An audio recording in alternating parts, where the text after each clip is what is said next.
Hey guys, my fly trap, the bucket fly trap I made is actually working really well. I'm really loving it, so I went ahead and made another one. So this is version 2. Made a few changes with this one. Now that I know that I like it, I went ahead and now I'm going to make something that lasts a little bit longer, plus I did some tweaks. So this one, I'm doing 4 pipes instead of the 2, and no bait shelf. I'm gonna try it without the bait shelf. I don't think the bait shelf is really necessary, so we're gonna see. But basically, you see the pipe has to end with enough room to give you like plenty of water space down there. Water and your bait will be down there. Definitely need to spray paint the tops of these just so that the light doesn't shine through and all the light's going to be on top. This time I used 1-inch pipe. I hope that there are no flies that are too large to enter a 1-inch pipe. So I think the 1-inch pipe is good enough to get all the all the different variety of flies. Also for the lids, before I used just that plastic container left over from a to-go container. This time I went ahead and went to Home Depot and I bought a polycarbonate sheet. This one is the $4 one at Home Depot. I highly recommend this one. There was another $3 one that I went ahead and purchased to try it out. I don't like that one as much, and this is why. Here's the $4 one. Let's see. You see? All right, it's basically like glass. Mine is really dirty right now because I just cut it up and made it, and so it's really dirty, but it's basically like glass. Once you get it all cleaned up, it's like glass. Here is the $3 one. There's a lot of static on it. See how murky it is? This is not a see-through one. It's what's that word? I think the word is opaque. So it's not see-through. It's okay, and it's a lot thinner. I don't have another. This one is a lot thicker, and then the $3 one is like half this thickness. So I wasn't sure which one would be better. That's why I bought both, and I went ahead and made both. But it's very clear to me now that the $4 one I really like better. $3 one, $4 one. Ignore all the static that's on it. It's because I haven't washed it and stuff. Just got done making these.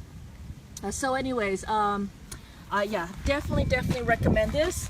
And then when you put it on, it's a really, you can see all the way through down there. It's really nice, clear, and you can see what's in there, so you know when to refill it and stuff like that. You can refill water. It's not going to lose a lot of water in here because there's nowhere really for the water vapors to escape other than through here, but that's not a lot. So you don't really have to refill that much, but if you want to, you can refill in here. You can also stuff bait in here, and it's going to drop directly into the bucket, and then you can swish it around. So you really don't have to open this up until it's time to really do a full clean out. And then for me, what I'm planning to do is just cover all the holes, set it out into the sun, let it bake, then everything in there should die without anything new going in, and then I can dump it out, rinse it out, and then rebait it and set it out again.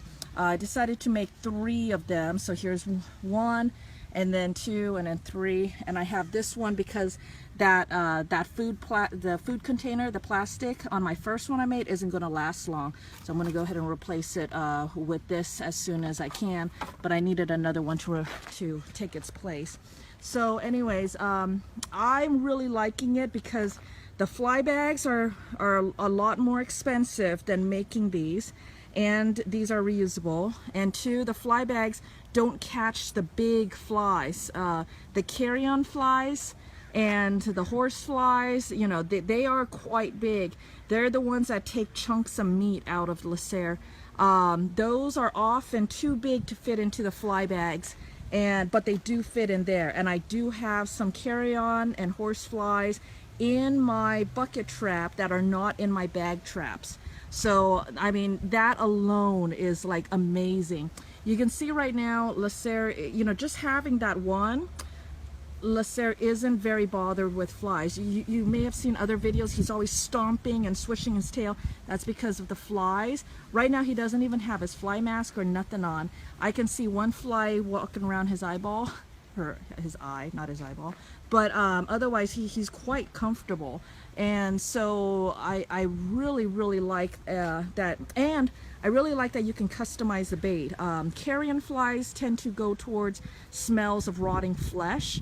The horsey type flies, they like the smell of manure and stuff like that. So you know, if I find a dead mouse, I'm going to throw it in there, and then if I find, you know, then manure, I'm going to throw the manure in there. That's gonna make a bait with an aroma that is very pleasing to both the horsefly, the carrion fly, and the common fly that likes to bug horses. So anyways, being able to customize the bait is nice, and if you add some sugary stuff like fruits and stuff, then you'll catch some other varieties of flies as well. But it has helped to cut down on my fly problem a lot, having, you know, being able to customize the bait and stuff. All right, so anyways, if there are any questions, let me know, and otherwise I'll talk to you later. Bye.